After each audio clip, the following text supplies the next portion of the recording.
두세 분 정도 들어오면 본문 바로 시작하겠습니다. 음, 음.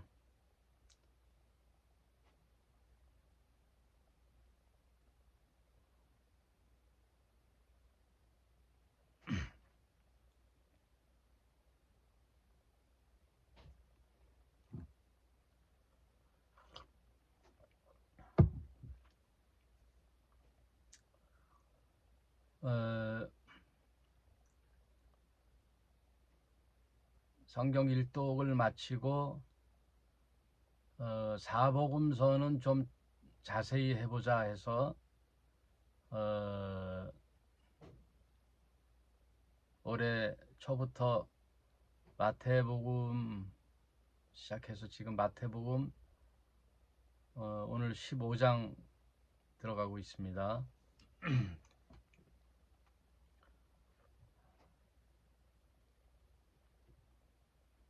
날이 많이 풀렸죠?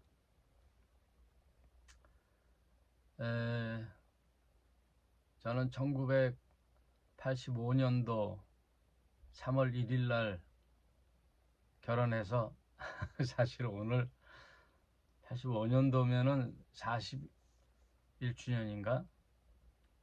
40주년인가? 41주년인가? 하여튼 결혼 기념일. 예, 어서 오십시오. 김진구 집사님.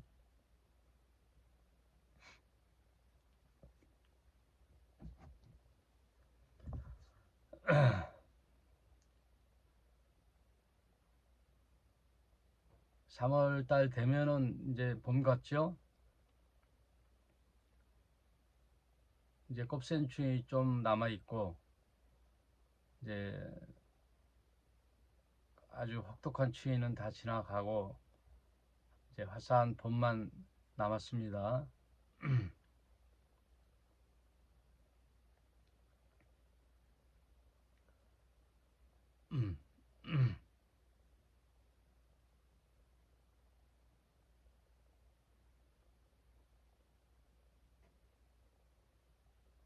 예, 박영미 집사님 어서 오십시오. 지저스 헤븐 헬.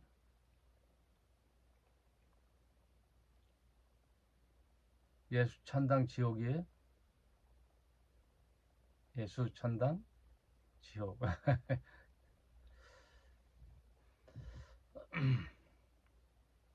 오늘 마태복음 15장 15절 한 절씩 읽고 또 서로 생각해보고 하는 시간 갖겠습니다. 저희는 코로나 때 교회를 접고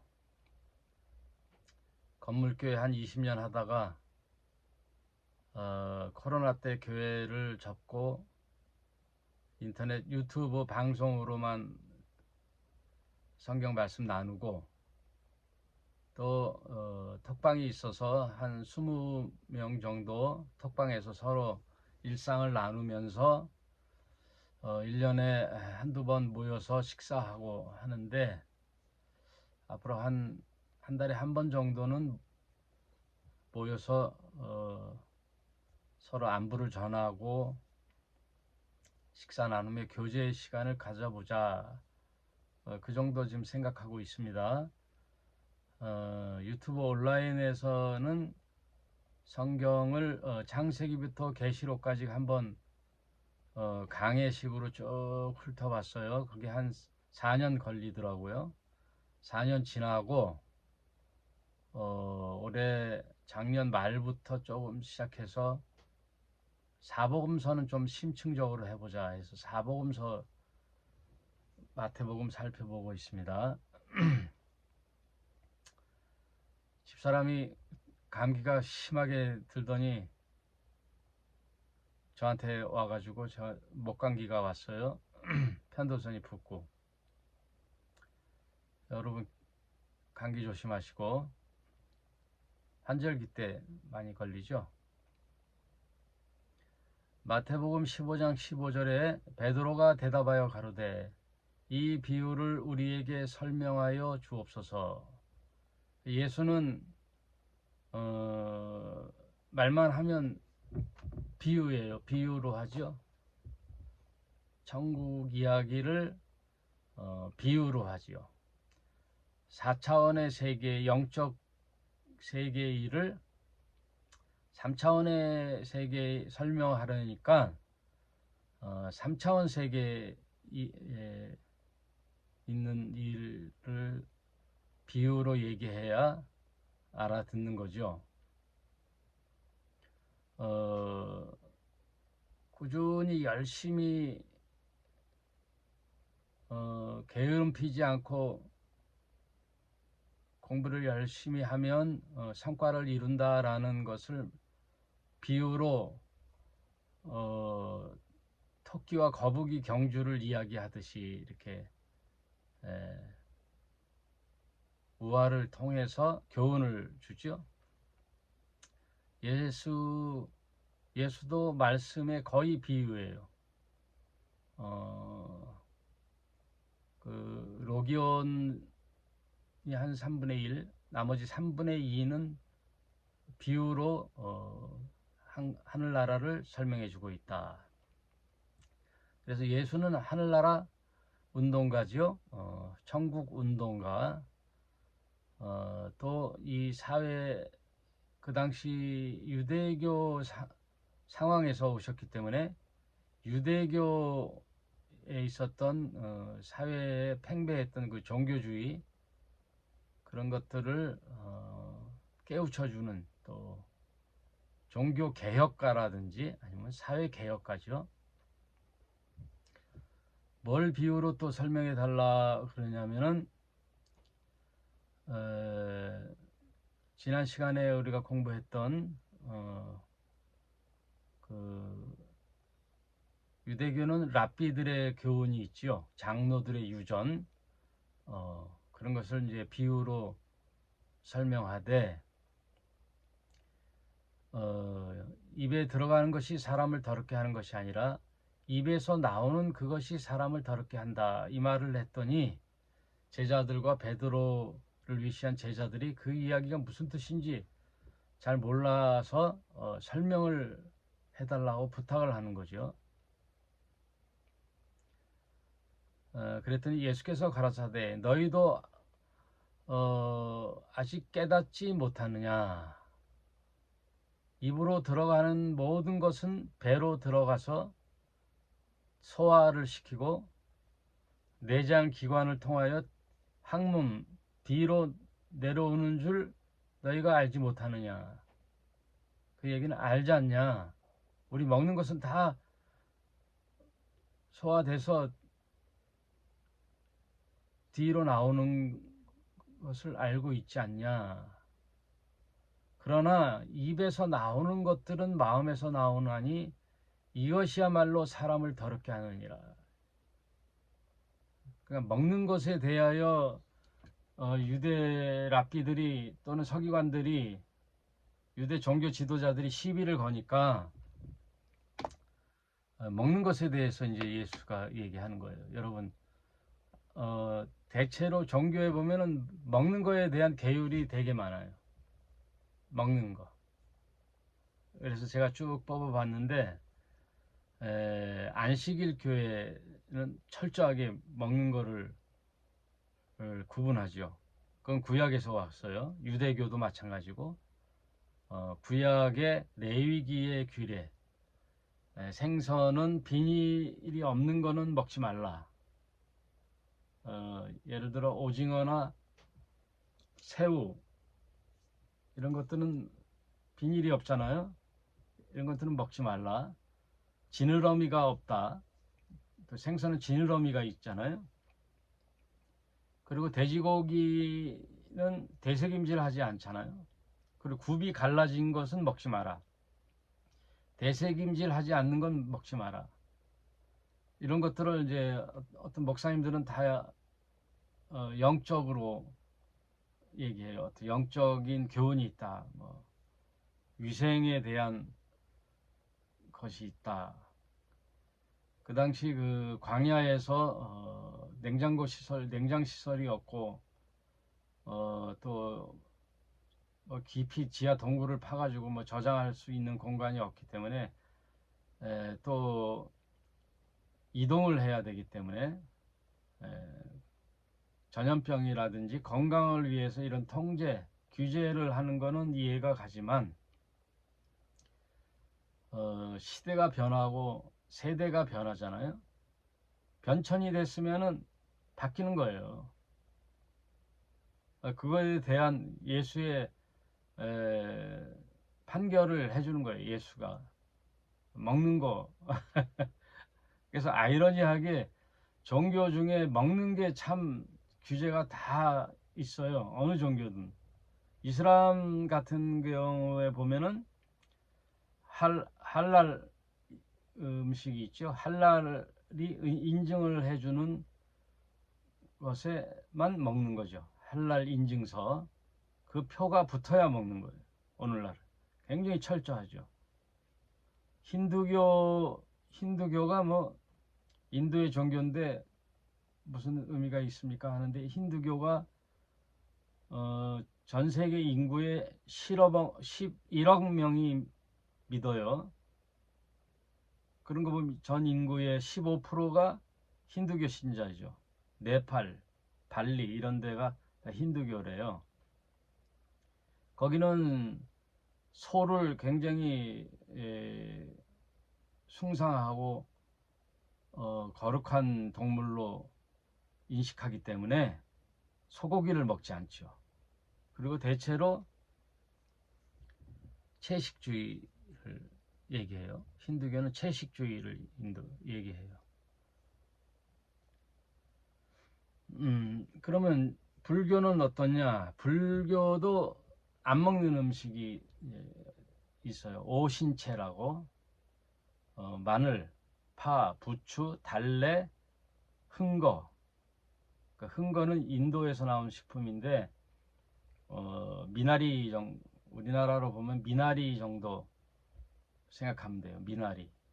그러니까 마늘, 파, 부추, 달래, 미나리. 그러니까 이걸 오신채라 그래서 불가에서는 먹질 않아요. 네. 왜냐하면 강장제예요. 그러니까 수련하는데 방해가 되는 거예요. 자극적이고 향이 아주 세고 이러니까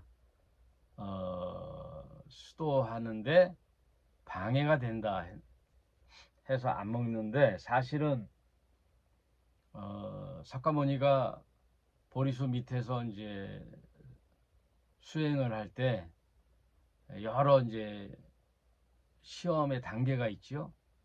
그 중에 음욕의 시험이 있어요. 음욕. 그래서 아리따운 여자가 거의 뭐 알몸 상태에서 무의를 춤을 추고 유혹을 해요. 뭐 환상적인 거죠. 환상.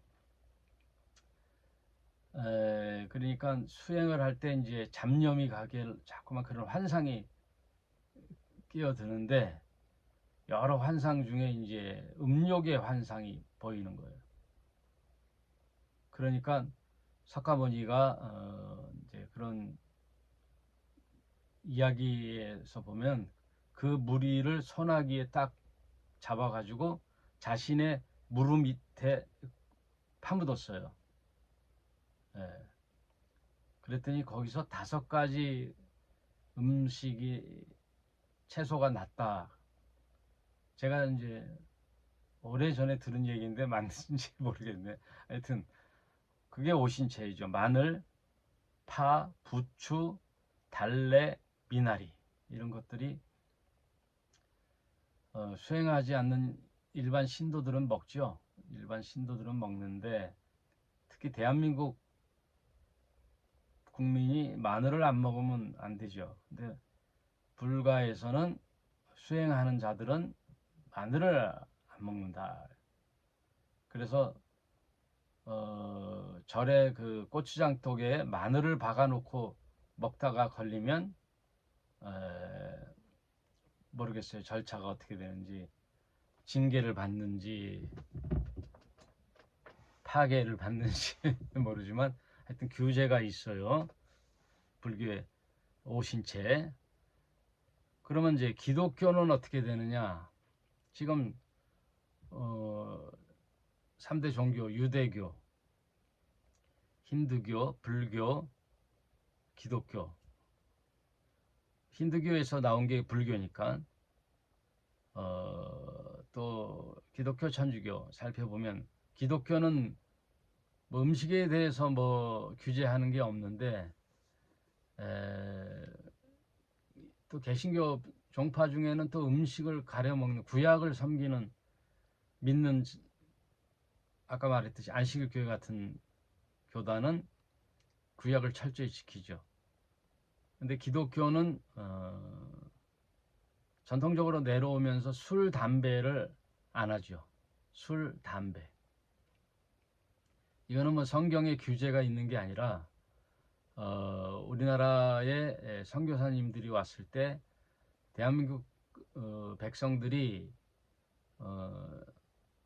담배를 많이 피고 술을 많이 먹어서 농한기 때 일할 때는 술을 잘 안 먹는데 겨울 내내 술 먹고 노름하고 하는 것에 대하여 신앙생활 하는데 되게 방해가 된다. 그래서 이제 금주를 얘기하는 거죠. 선교사가 얘기하는 거예요. 담배, 술, 담배.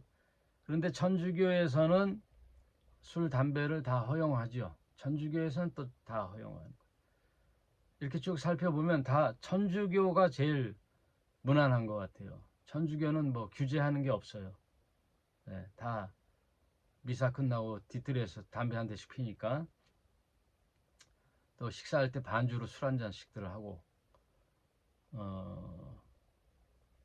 교회 목사들은 철저히 안 하죠. 술, 담배를 안 하죠. 이런 것들을 보면은 종교의 어떤 계율이죠. 수행하는데 방해되는 거. 그것으로 인하여 뭐 큰 제재가 되는 건 아니죠. 그러니까 지금 유대교나 안식일 교회 같은 데 보면은 시대가 변천하는데 버릴 게 있고 안 버릴 게 있는데 그 변천을 따라가지 못하고 그걸 부여잡고 있는 거예요. 근데 예수께서는 뭐라 그러느냐? 구약의 모세의 종교를 믿으면 좋다 이거예요. 유대교까지는 인정하는 거야. 유대교까지는. 네? 모세 오경을 믿으니까 예수를 안 믿고. 근데 안식일 교회는 뭘 믿는 거예요, 대체? 안식일 교회. 예수께서 뭐라고 말씀하셨어요? 입으로 들어가는 것이 더러운 게 아니고 그거는 들어갔다가 배로 통하여 뒤로 나오니까 끝나는 건데 사실 더러운 건 입에서 나오는 것이 더럽다.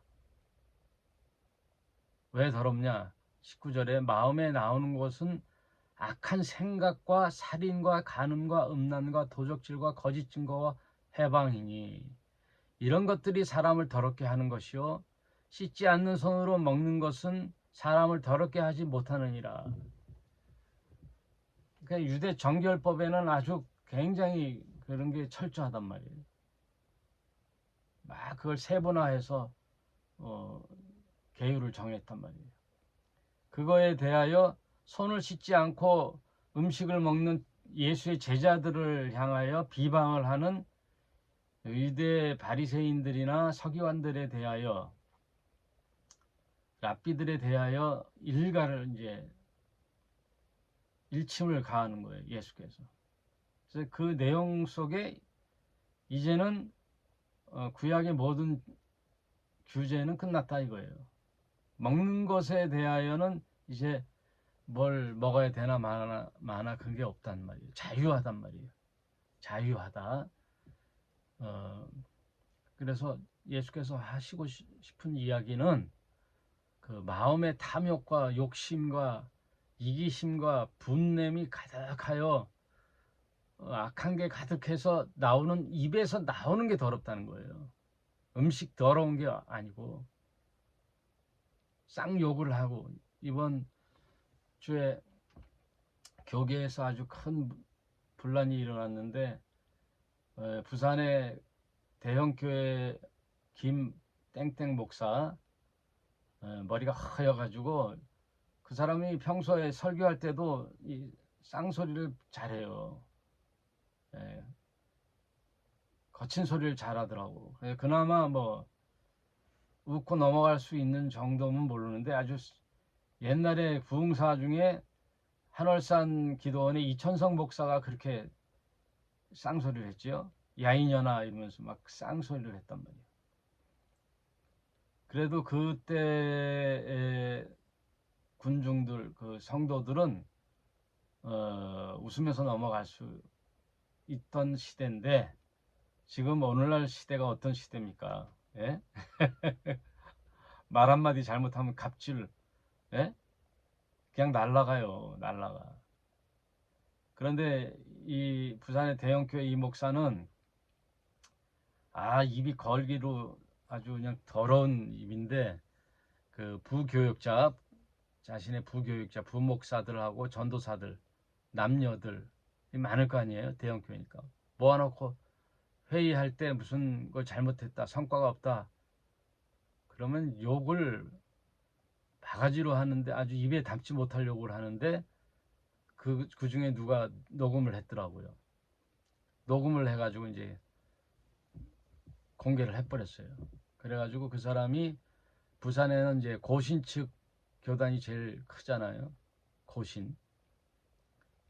고신 측 총회장까지 이제 올라가야 되는데, 이제 사임을 하고, 그 정도 사임 갖고는 안 되고, 아예 교회를 사임해야 될 정도로 문제가 심각한데, 아주 정말 입에 담지 못할 욕을 하더라고요. 나는 그 목사도 그렇지만 그 밑에서 그 말을 듣고 있는 부교육자들, 예? 먹구멍이 포도청이라 뭐 항변하면 뭐 그 자리에서 잘리겠지만, 거기서 절절절 매고 있는 그 부교육자들도 좀 생각해 봐야 되겠다라는 거죠. 뭐 다른 교회 갈 데가 없어?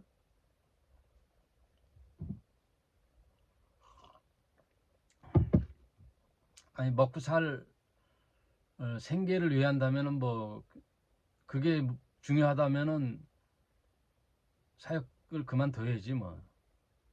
돈 벌어야지 뭐. 돈 벌어야지. 그 많은 사역 그 부교역자 중에 목사님 이게 말이 됩니까? 하고 벌떡 일어나서 항변하는 사람 한 명도 없더라고.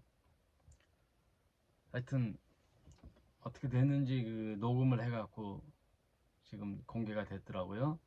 입에서 나오는 것이 더러운 것이다. 내 마음에. 우상 숭배하는 게 어떤 조각물을 만들어 놓고 신상을 만들어 놓고 절하고 이런 것들이, 구약에서는 우상, 어떤 형상을 만들어 놓은 게 우상으로 알고 있는데, 사실 신약에서의 우상 숭배는 뭘로 판결을 냈죠? 예, 탐심이 곧 우상 숭배다 그러거든요. 탐심, 마음속의 탐심. 어떻게 하면 자기한테 유익이 될까? 손해는 절대 안 보려고 그러고, 어, 믿는 거, 이 교회 신앙생활마저도 자신의 유익을 위해서 하는 욕심, 탐심.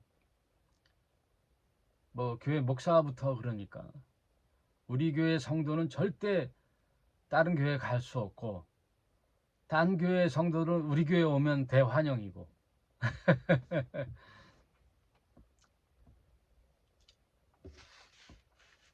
참 문제가 많아요, 여러분. 교회가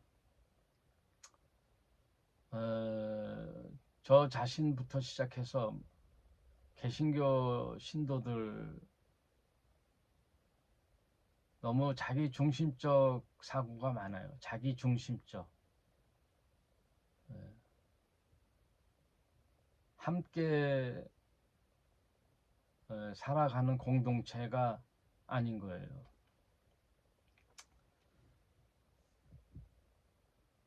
성경 전체의 이야기는 상생이거든요. 그 십자가라는 게 뭐예요? 나를 죽여 이웃을 살리는 사상이 십자가 사상이거든요. 예수님의 사상은 섬김을 받으려 함이 아니요 오히려 섬기고 많은 사람을 위하여 자기 육신을 대속 제물로 드리기 위하여 이 땅에 왔다라는 게 예수 믿는 선언이에요. 의사가 되려면 의사의 아버지 히포크라테스의 선언이 있잖아요. 의사 선언. 의사 가운을 입고 선언을 하잖아요. 생명을 존중히 여기고 의사로서 어디든 생명 살리는 일에 자신을 헌신하겠다라는 히포크라테스 선서를 하고 의사 가운을 입는데 목사나 성도나 다 똑같이 예수 믿는 자의 선언이 뭐냐? 예수님의 정신을 따라 살겠다라는 게 크리스찬이거든요. 크리스찬이란 말이 예수의 정신을 땅에서 저도 실현해 보겠습니다라는 제자 선언이란 말이에요. 그럼 예수님이 어떤 선언을 했는지 알아야 될 거 아니에요. 십자가 선언이란 말이에요. 함께 나를 들여 너를 살리는, 그리고 예수가 마지막 계명으로서 서로 사랑하라, 서로 사랑하라. 그리고 우리가 달달달 외우는 고린도전서 13장 사랑장이라고 하는 그 사랑이란 뭐냐? 거기에 가장 핵심되는 단어가 뭐예요? 자기 유익을 굳이 아니하고 자랑하지 아니하고 헛되이 믿지 아니하고.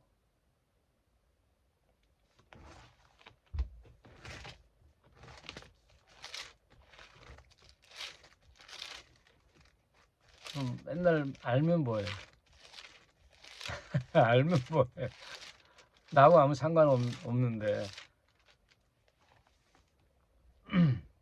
사랑은 오래 참고 사랑은 온유하며 투기하는 자가 되지 아니하며 사랑은 자랑하지 아니하며 교만하지 아니하며 무례히 행치 아니하며. 무례히 행치 아니한다. 상대방을 내가 이런 얘기했을 때 저 상대방이 마음이 아프겠네 하면 참는 거고요.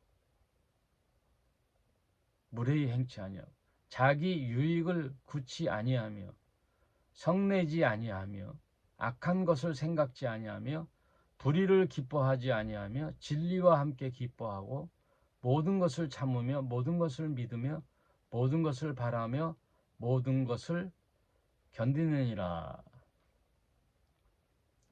그래서 이 세상의 모든 것은 다 사라져도 사랑은 언제까지나 떨어지지 아니하나 예언도 패하고 방언도 그치고 지식도 패하리라. 그래서 우리가 영원히 붙잡고 가야 될 것은 사랑인 거예요. 사랑.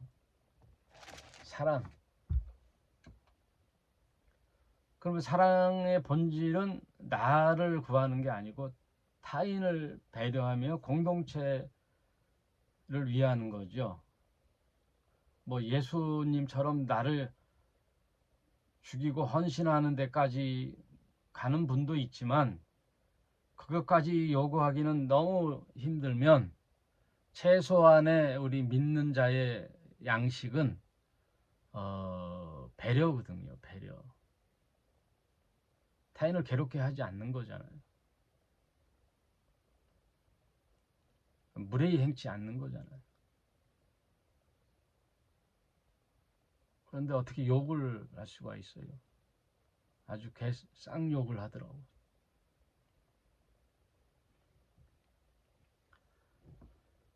그래서 그 복음서를 공부하면 이렇게 바뀌어요. 바뀌어요. 그러니까 성경은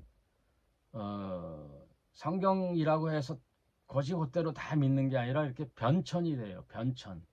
쭉 역사와 함께 변천이 된단 말이에요. 그러면 구약 시대 이스라엘 백성들에게 있었을 당시에 고대 근동 지역에서의 또 이동 민족이잖아요. 광야에서 이동을 할 그 상황, 역사적 상황에 맞게 하나님이 말씀을 하셨으면 그 상황에 맞게 적용해서 사는 거란 말이에요. 그러면 역사가 지나면 변천이 되잖아요. 바뀌잖아요. 그때는 이동 중이었기 때문에, 광야 생활이었기 때문에 건물을 지을 수가 없어요. 그러니 뭘 줬어요? 텐트를 줬잖아요. 텐트. 그래서 성막이라는 하나님의 만남의 장소로 성막을 만들었잖아요. 그럼 하나님이 광야에서 이제 가야 되겠다 하고 밤에는 불기둥, 낮에는 구름 기둥으로 이렇게 인도를 하셔요. 그럼 밤에는 불기둥, 낮에는 구름 기둥이라는 것은 광야의 그 떼약볕에 그것을 가려주기도 하지만 이동의 사인이란 말이에요. 움직이면 가야지 뭐 별 수 있어요? 가야지 어두운데. 불기둥에 가면 따라가는 거예요. 그러면 하나님의 인도하심에 따라가는 거예요. 그러면 건물이 아니고 성막이니까 빨리 철수를 할 수 있단 말이에요. 텐트니까. 그러면 그 텐트 이동하는 전문 또 지파가 있어요. 예? 그 지파의 몇몇이 뭐 너는 뭐 하고 뭐 수레를 끌고 막 이동, 안에 성물을 챙기고, 제사장들은 그런 걸 다 이제 분담을 한단 말이에요. 그럼 손쉽게 정리가 돼서 또 이동을 하다가 어느 지역에 정착을 하면 또 거기서 몇 개월 지나면 또 거기서 성막을 다시 텐트를 짓고 제사를 드리고 하나님께 제사를 드렸단 말이에요. 그게 지나서 가나안 땅에 갔을 때는 이제 유목민이 아니죠. 방랑 민족이 아니죠. 정착민이 되는 거잖아요. 그럼 정착민이 되면 뭘 해야 돼요? 농사를 짓고 먹고 살아야 되잖아요. 그러니까 광야 때는 만나와 메추라기와 반석에 물이 내어 먹고 살았단 말이에요. 이제 가나안에 들어갔을 때는 정착을 하니까 이제 땅을 12지파에게 이제 분깃으로 다 줘요. 레위 지파만 빼고. 레위 지파는 성전을 관리하는 일만 전무하고 나머지 지파는 땅을 정복해서 땅을 차지했는데, 거기서 나오는 소산의 10분의 1을 들여 레위 땅을 부여받지 못한 레위와 제사장들에게는 먹고 살 일이 11조로 먹고 살았단 말이에요. 그럼 변천이 됐단 말이에요. 그렇게 변천이. 그러면 그 땅에서 나오는 농작물을 가지고 이제 제사를 드리면서 이제 성막이 필요 없지요. 이제 정착했으니까 건물이 필요한 거죠. 그래서 솔로몬이 시작하고 다윗이 시작해서 솔로몬 때 완성이 됐단 말이에요. 다윗이 혼자 왕궁에 거하는 게 못내 하나님께 송구하여 하나님의 성전을 짓고자 해서 계획은 하고 완성은 솔로몬 때 성전이 건축됐단 말이에요. 그래서 제1성전은 솔로몬 성전이에요. 그럼 그 성전에서 하나님을 만나는 제사를 드렸단 말이에요. 그리고 그 안에 법궤가 있단 말이에요. 지성소 안에. 거기는 1년에 한 번 이스라엘 백성을 대신하여 대제사장이 들어가 대속 제일 7월 14일인가 그게 대속 제일날 대제사장이 이스라엘 백성이 알고도 진 죄 모르고도 진 죄 민족적인 죄를 다 하나님 앞에 고하여 대속을 받는 날을 가졌단 말이에요. 그러다가 나라가 북이스라엘 남유다로 갈라지고 이제 제사를 북이스라엘 백성은 못 드리잖아요. 예루살렘 솔로몬 성전이 남유다에 있으니까. 예루살렘 성전이니까. 그럼 북이스라엘은 그럼 우리도 하나님을 만나는 장소가 있어야 되겠다 해서 그림신산에 성전을 졌단 말이에요. 그러다가 이 바벨론에 의하여 나라가 또 멸망하여 성전이 파괴되잖아요. 성전이 파괴되고 성전 없는 기간을 약 70년을 바벨론 포로로 지낸단 말이에요. 예. 처음에는 먼저 북이스라엘이 아시리아에 멸망하고 기원전 568년경에 남유다가 바벨론에 의하여 멸망을 하는 거예요. 그래서 이제 나중에는 바벨론이 페르시아에게 멸망하고 이 페르시아의 고레스 왕이 그 식민지 유화 정책으로 인하여 고레스를 통하여 유다가 해방을 맞죠. 이제 돌아가도 된다. 그래서 유다 민족이 성전으로 돌아와서 예루살렘으로 돌아와서 성전을 재건하는 거예요. 다시 그게 이제 수룹바벨이라 그래서 그 수룹바벨 성전이라 그래요. 총독이었던 수룹바벨이 성전을 재건하는 거예요. 그래서 70년 만에 돌아와요. 그건 뭐예요? 왜 70년이냐? 그때 공부했죠. 우리 구약을 공부할 때 안식년을 안 지킨 지 70년이 됐단 말이에요. 안식일은 일주일에 하루 안식일 날 모든 사람은 쉬고 동물도 쉬는 거예요. 동물도 쉬고 짐승도 사람을 때문에 이제 농사를 짓잖아요. 노예도 쉬고. 안식일이라는 것은 약자들에 대한 안전장치 겸 가진 자들의 횡포를 막는 거예요. 그러니까 다 필요한 거예요. 가진 자들이나 약자들이나 동물들도 다 쉬어야 된다. 쉬어야 일을 하죠. 그럼 안식년은 뭐를 위해 때문에 만들었느냐? 땅도 쉬어야 된단 말이에요. 땅은 계속 뭐 황폐할 때까지 기름 그 영양분을 빨아먹으면은 나중에 소산이 안 되잖아요. 땅도 쉬어야 된단 말이에요. 네. 그래서 6년 땅을 개간하여 먹고 살고 1년을 쉬는 안식년 제도를 만들었단 말이에요. 하나님이 그렇게 하라 그래서. 또 하나의 제도가 뭐예요? 50년 동안에 땅의 원주인에게 돌려주는, 말하자면은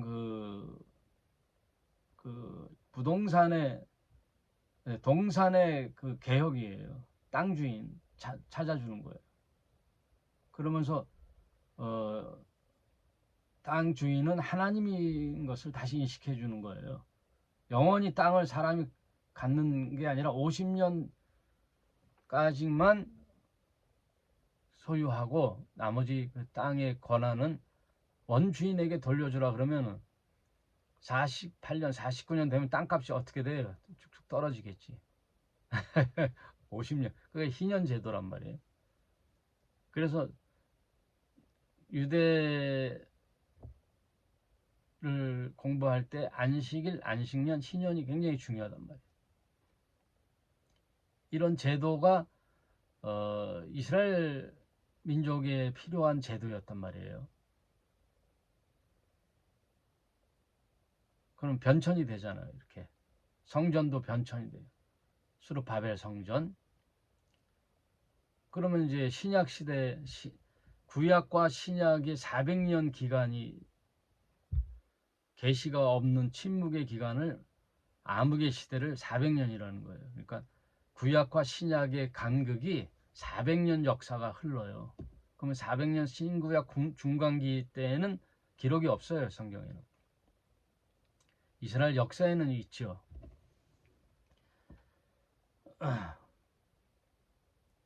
그러면 이제 시대가 변천이 되니까 이제 유목민도 아니고 성전도 이제는 재건이 됐는데 헤롯 대왕이 유대인의 환심을 살라고 리모델링 한 게 이제 헤롯 성전이에요.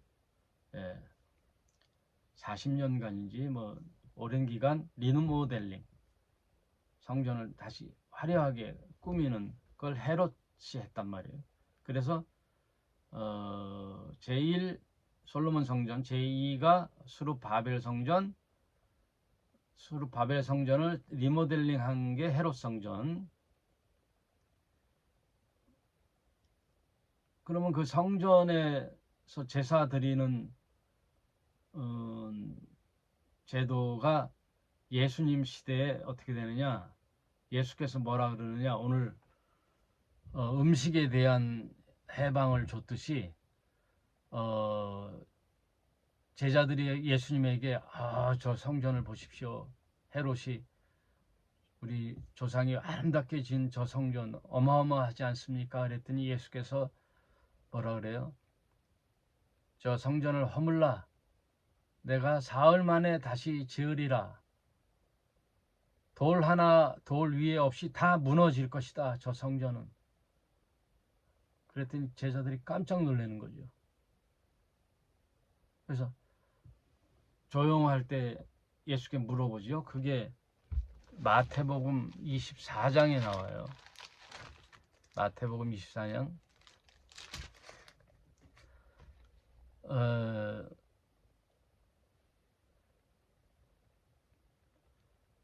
24장 2절에 너희가 이 모든 것을 보지 못하냐? 내가 진실로 너희에게 이르노니 돌 하나 돌 위에 남지 않고 다 무너뜨리우리라. 예수께서 감람산 위에 앉아 있을 때 제자들이 종용이 와서 가로되 우리에게 이르소서 어느 때 이런 일이 일어나겠습니까? 그 말은 성전이 언제 무너지겠습니까? 그 얘기죠. 낮에 했던 말. 또 주의 임하심과 세상 끝날에는 무슨 징조가 있사오리까? 그러니까 세 가지를 물어보는 거죠. 솔로몬 이 헤롯 성전이 언제 무너지고 또 주의 재림이 언제 이루어지며 세상 끝에는 무슨 징조가 있사오리까? 이 세 가지 질문에 대하여 예수께서 대답하여 가라사대 하면서 이제 나오는 게 마태복음 24장의 종말론에 대한 이야기죠. 그때 그 예루살렘 성전이 무너진다는 것은 AD 70년에 로마 나중에 황제가 되는 티투스 장군 8군단 장군이 예루살렘을 함락시키면서 이제 그 성전이 다 무너지잖아요. 그 예루살렘 성전 무너지는 AD 70년을 생각하고 예수께서 예언을 하신 것 말이에요. 돌 하나 돌 위에. 그래서 헤롯이 리모델링 할 때 돌과 돌 사이에 금박으로 입혔단 말이에요. 금으로 쌌단 말이에요. 그래서 그 대리석을 깨고 부셔요. 금을 채취하기 위해서. 그래서 돌 하나 돌 위에도 없이 다 무너지는 거예요. 아주 초토화되는 거죠. 무너뜨리우리라 하면서 내가 사흘 만에 다시 지으리라 라는 말은 그런 물리적 성전을 얘기하는 게 아니라 성전 대신 예수 자신을 말함이라 라고 설명이 되어 있잖아요. 복음서에. 예수가 성전이란 말이에요. 이게 변천이 된단 말이에요. 성막에서 성전, 성전에서 이제 예수, 예수의 이름으로 성전에 하나님을 만났듯이 예수라는 이름으로 하나님께 나아갈 때 하나님과의 만남이 있는 거예요. 예수가 하늘과 땅의 사닥다리가 된단 말이에요. 그 요한복음에서도 나오죠. 3장에 오르락내리락 하잖아요. 인자 위로 오르락내리락. 예수의 힘을 덧입어 하나님을 알게 된단 말이에요. 예수가 구원자요 중보자란 말이에요. 그것을 예수 스스로가 한 게 아니라 하나님이 인정했단 말이에요. 이는 내 사랑하는 아들이요 내 기뻐하는 자니 너희는 그의 말을 들으라 하고 인증을 해주는 거예요.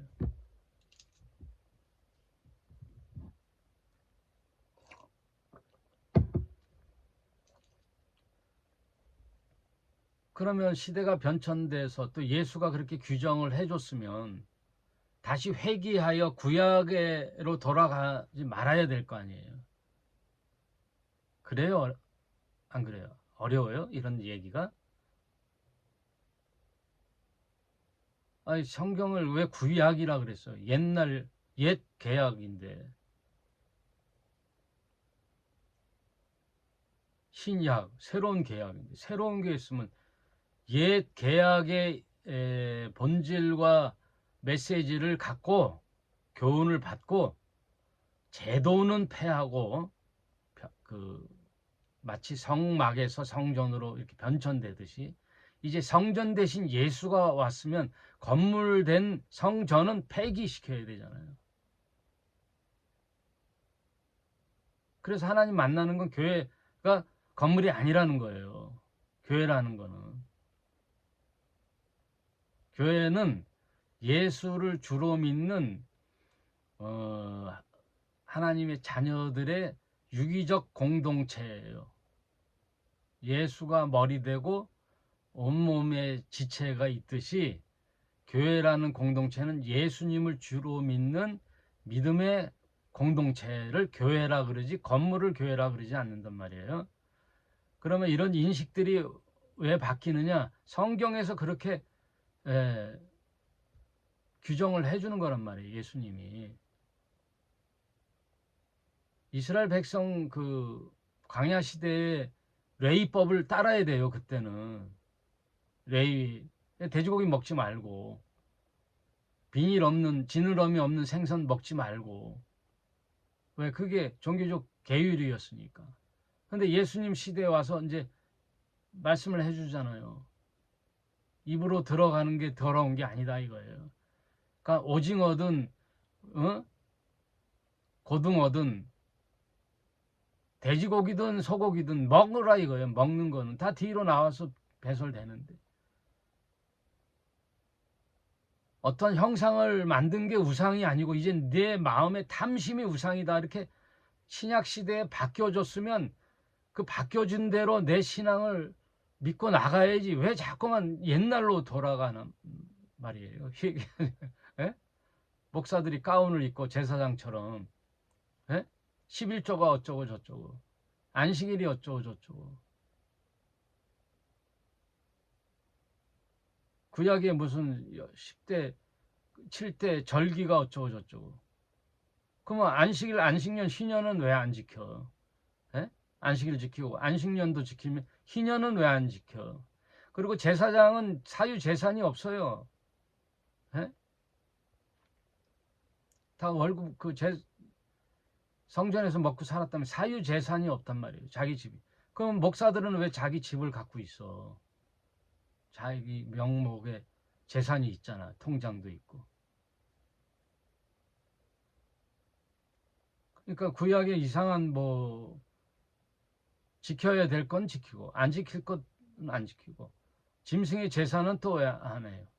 그럼 예수님이 십자가에 돌아가셔서 모든 것을 다 이루었다. 자유하다. 모든 것이 다 이루었다. 라고 했다면 구약에 있는 이런 역사적 변천에 있었던 하나님의 말씀과 메시지의 교훈을 본질의 교훈을 인간 사랑, 노비 사랑, 짐승 사랑, 땅 사랑, 자연 사랑 이런 고대 근동 지역에 있을 수 없었던 이런 하나님의 놀라운 계명들의 그 생명 사랑의 핵심을 마음에 갖고 본질은 배우고 그건 본질은 영원하잖아요. 생명 사랑은 영원하잖아요. 그럼 제도는 바뀐단 말이에요. 제도가.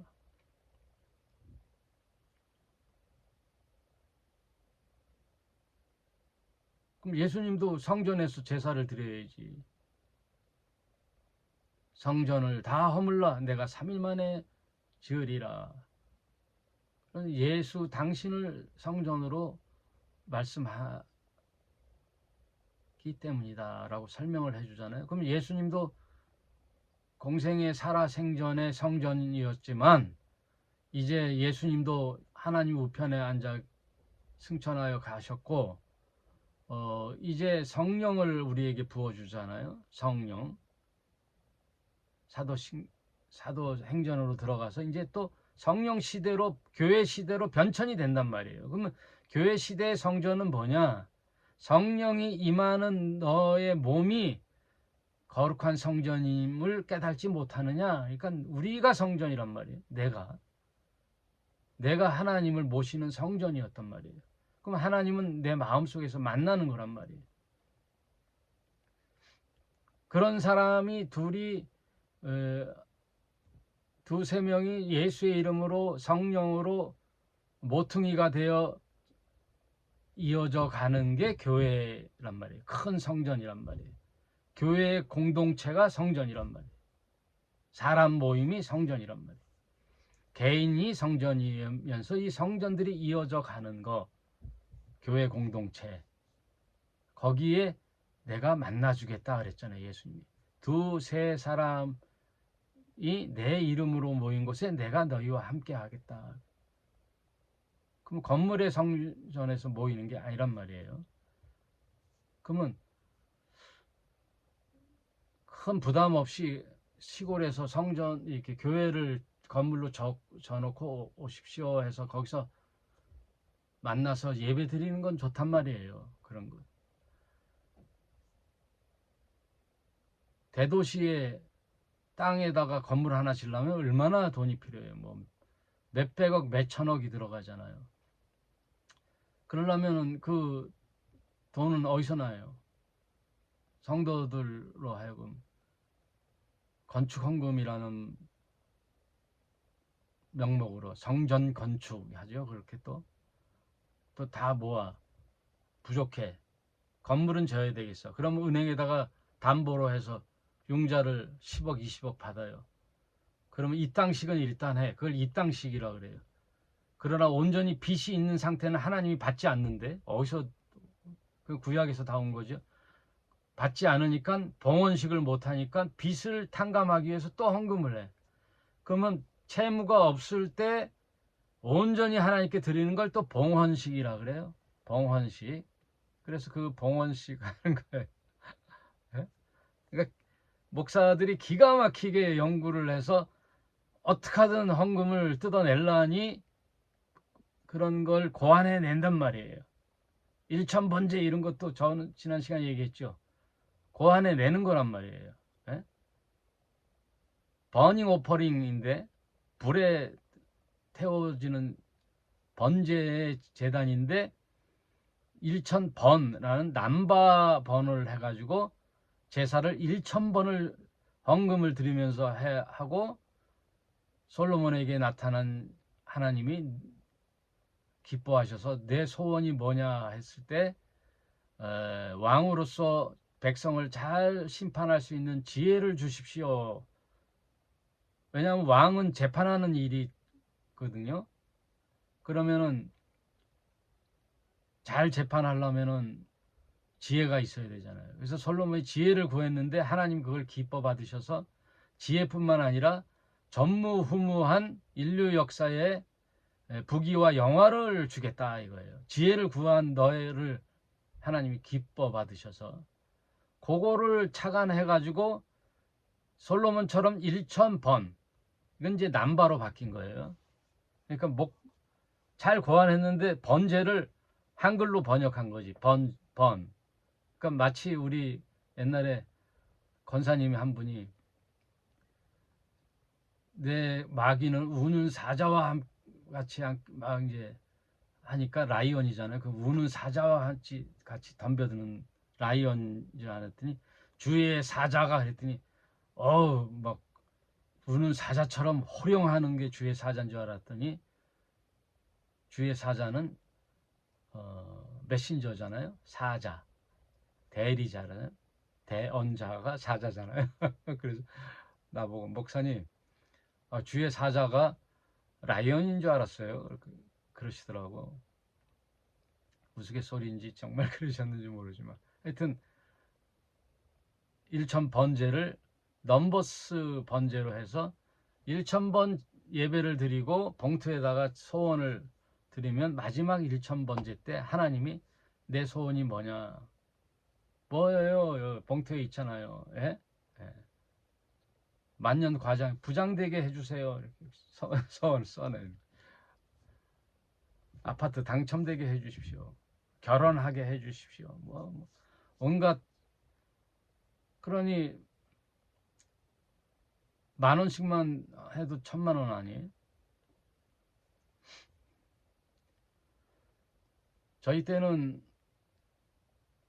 강달이라는 목사가 부흥사들이 와가지고 그 당시 이름 떨쳤던 목사들이 와서 건축 헌금 작정하라 그래갖고 눈 감으라 그러고 손 들으라 그러면 지금 당장 없어도 계약을 하란 말이에요. 예? 얼마 하겠다고 써내면 천천히 할부로 갚으라 이거예요. 건축 헌금 1,000,000원 했다면은 부담스럽잖아요. 그러면은 한 달에 한 50만 원씩 20번 나눠서 내라.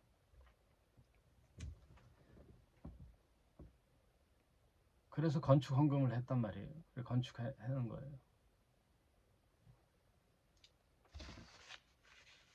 다 그 사이비 목사들의 농간에 넘어가는 거예요.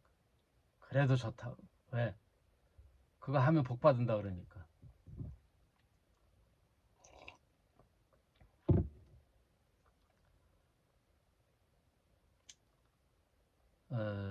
오늘 말씀을 이제 정리하겠습니다. 예수께서는 음식의 계율의 종교를 넘어 진정한 진리의 사람됨이 되려면 그 당시 종교적 사회적 통념을 깨는 그런 개혁 운동가란 말이에요. 모세오경이고 유대교 전통이고 랍비들의 장로들의 유전이고 뭐고 그거 없어요. 그냥 옳고 그른 걸 판결해 주신단 말이에요. 예수께서 정리를 해주는 거예요. 천국 운동은 인간 나라 역사가 만들어낸 인종차별, 출신, 종교, 정치를 뛰어넘는 하나님 나라의 개념이란 말이에요. 네? 모든 인간은 하나님 앞에 다 평등하단 말이에요. 음식은 하나님이 다 주신 거예요. 아멘하고 먹으면 다 건강해지는 거예요. 건강에 건강 따라 이제 안 먹는 호불호가 있지만 먹는 것이 나쁘다는 뜻은 아니란 말이에요. 그러니까 많은 종교가 이제 잘못 잡는 거지요 지금. 뭐 수행에 불필요 다른 종교 얘기할 게 없고 어떻게 됐든 그걸로 힘들게 해서는 안 된다는 거예요. 아이들이 얼마나 그 돈가스를 먹고 싶어요. 먹고 침이 꼴깍꼴깍 넘어가는데 엄마 아버지가 안식교회 교인이라 우리는 돼지고기 먹으면 안 된대요. 돈가스 먹으면 안 돼요 하고 밥을 먹더라고. 소풍 갔는데 우리 유치원 아이들은 돈가스를 시켜서 먹는데 그 아이들까지 그렇게 하더라고. 그러니까 종교가 얼마나 사람을 가두어 두는지 여러분 잘 아시죠? 다 주일 성수 11조 다 종교의 계율이란 말이에요.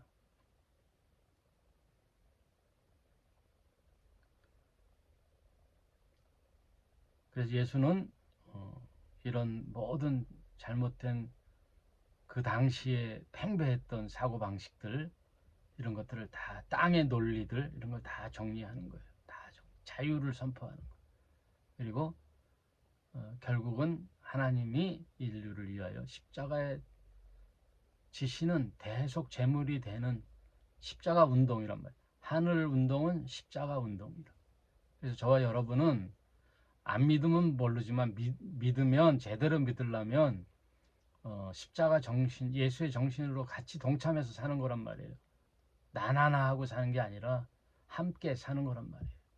함께 이 땅에 하나님 나라 운동을 펼쳐 나가는데 동참하는 저와 여러분이 되는 거란 말이에요. 그 부담을 갖지 말고 자유하되 사랑의 마음으로, 자원하는 마음으로 한단 말이에요. 이것들이 다 성경의 메시지예요.